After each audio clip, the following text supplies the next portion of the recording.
శంకరుణ్ణి పొగుడుతుంటే నాకు భర్తే అన్నట్టుగా గంగమ్మ ఇలా చూసింది, ఇలా పైకి చూసింది, కళ్ళు ఎర్రబడ్డాయిట. ఏమిటో ధరించాడు నిన్నంతే, మంగళసూత్రం నాకు కట్టాడని. ఎంత పార్వతీదేవి అయితే మాత్రం సవతిని ఒప్పుకుంటుంది ఏమిటి?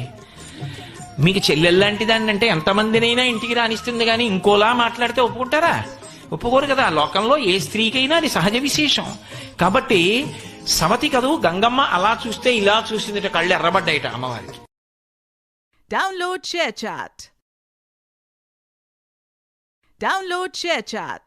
మీరు ఎవరికైనా తాంబూలం ఇచ్చారనుకోండి, 3 ఆకులు పెట్టాలి. 3 ఆకులు పెట్టలేదు అంటే 5 పెట్టాలి. బేసి సంఖ్య మీద ఉంచాలి. యథార్థమునకు 3 ఆకులే. పూజలో సంబంధించినవన్నీ 3 మీద ఉంటాయి నిజానికి. అందుకే సాధ్యం త్రివర్తి సంయుక్తం. దీపం పెడితే 3 ఒత్తులతో పెట్టాలి. 3 ఒత్తులు వెలగాలి, 3 జ్యోతులు వెలగాలి. తాంబూలం ఇస్తే 3 ఆకులతో తాంబూలం ఇవ్వాలి. Download ShareChat. కుటుంబ విలువల్లో మీరు తప్పకుండా గమనించవలసినది, తల్లి తండ్రి ఎంత గొప్పవాళ్ళో మీ తోబుట్టువులు కూడా అంతే గొప్పవాళ్ళు. మీ కన్నా ముందు పుట్టిన అన్నని గౌరవించాలి, మీ కన్నా వెనక పుట్టిన వాళ్ళని మీరు అంత ప్రేమించగలగాలి.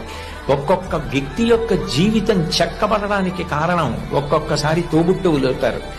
ఎక్కడికి వెళ్ళినా బంధువులు స్నేహితులు దొరకచ్చు, కానీ తోడ పుట్టిన వాళ్ళన్న వాళ్ళు మాత్రం ఆ జన్మకి వాళ్ళే.